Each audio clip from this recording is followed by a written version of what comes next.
오늘의 말씀 시편 31편 1절부터 8절 말씀. 하나님 아버지, 화요일 아침 이 시간에도 주의 은혜를 삼음으로 주님 앞에 나오게 하시니 감사합니다. 이 시간에도 우리 모두에게 말씀을 통해 하나님의 음성을 들려주옵소서. 예수님 이름으로 기도합나이다. 아멘. 할렐루야. 성경의 성도 여러분, 오늘 하루도 하나님의 은혜와 평강이 여러분 삶에 넘치라길 축복합니다. 오늘 우리에게 주는 하나님의 말씀은 시편 31편 1절에서 8절까지의 말씀입니다. 피할 곳이 있다는 것은 축복이죠. 살아가다가 난처한 일을 겪게 되었을 때 잠시라도 피할 곳이 있다면 그 난참을 견뎌낼 수 있을 것입니다. 그런데 허거벌판 위에 서 있는 것처럼 그대로 노출되어 모든 위험을 있는 그대로 감내해야 한다면 그 좌절감은 이루 말할 수 없을 것입니다. 오늘 시인 다윗은 피난처 되시는 하나님을 찬양하고 있습니다. 1절 여호와여 내가 주께 피하오니 나를 영원히 부끄럽게 하지 마시고 주의 공의로 나를 건지소서. 여기에 피하오니라는 이 말은 히브리 원문을 보게 되면 카시디라는 말인데 직역하면 피하여 싸우니라는 말입니다. 다윗은 환난을 당하여 이미 벌써 하나님에게 피하였습니다. 그것은 그 신앙 태도의 실제성을 보여줍니다. 그런 위험에서 피신함같이 실제로 하나님께 피하고 하나님께 의뢰했습니다. 사랑하는 성도 여러분, 가장 위기의 상황에서 또한 아무리 막혀있다 해도 우리에겐 한 곳에 피난처가 있는데 그곳이 바로 주님인 줄 믿습니다. 다윗은 이 일을 너무 잘 알고 있었습니다. 지금까지 그분으로 인해 살아왔고 앞으로도 그분께 피함으로 살아갈 수 있음을 잘 아는 그는 그 하나님이 어떤 분인가를 노래하고 있습니다.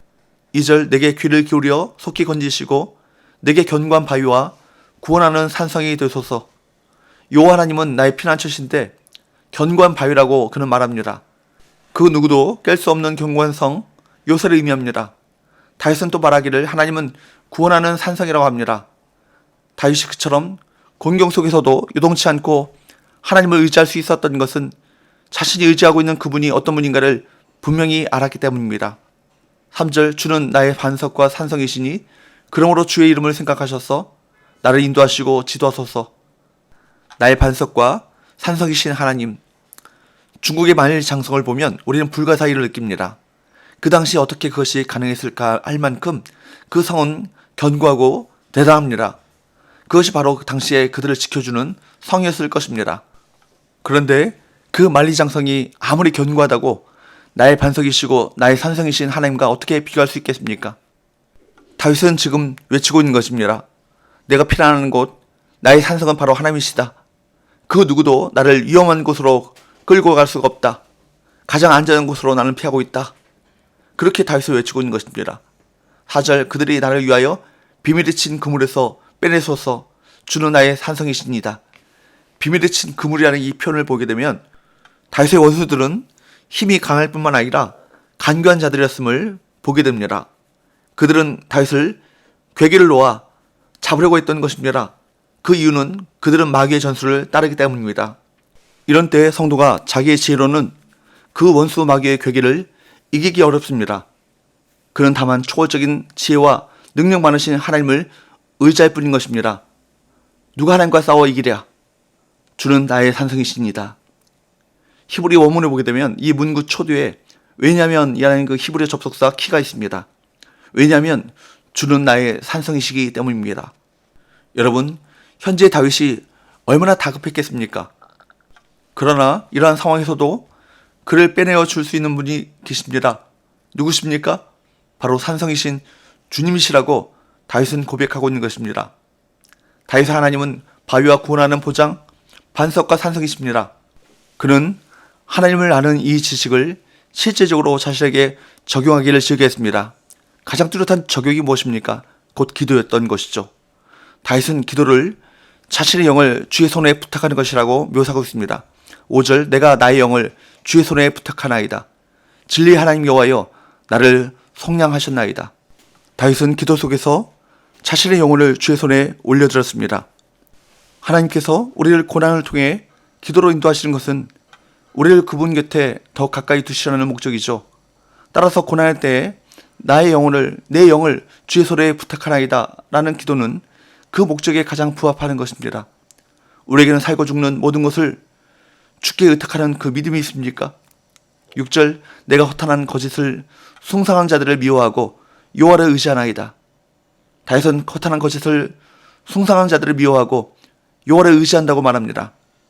모든 문제를 하나님께 맡기고 거짓을 바라려 허탄한 생각을 버리십시오. 그러면 하나님의 구원을 경험할 것입니다.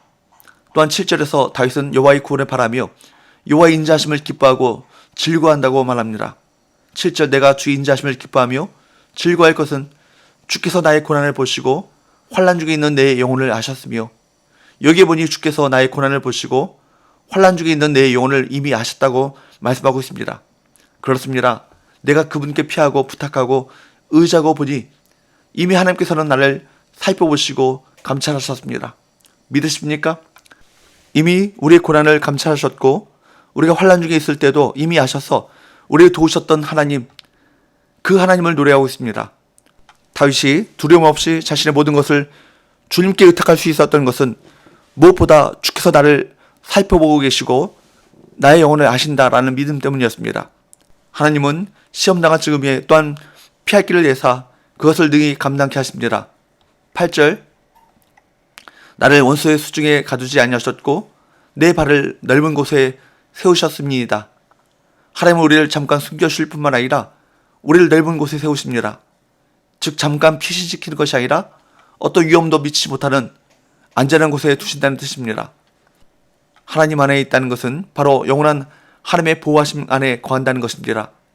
주님 안에 거하는 자는 어떤 위험 속에서도 안전합니다.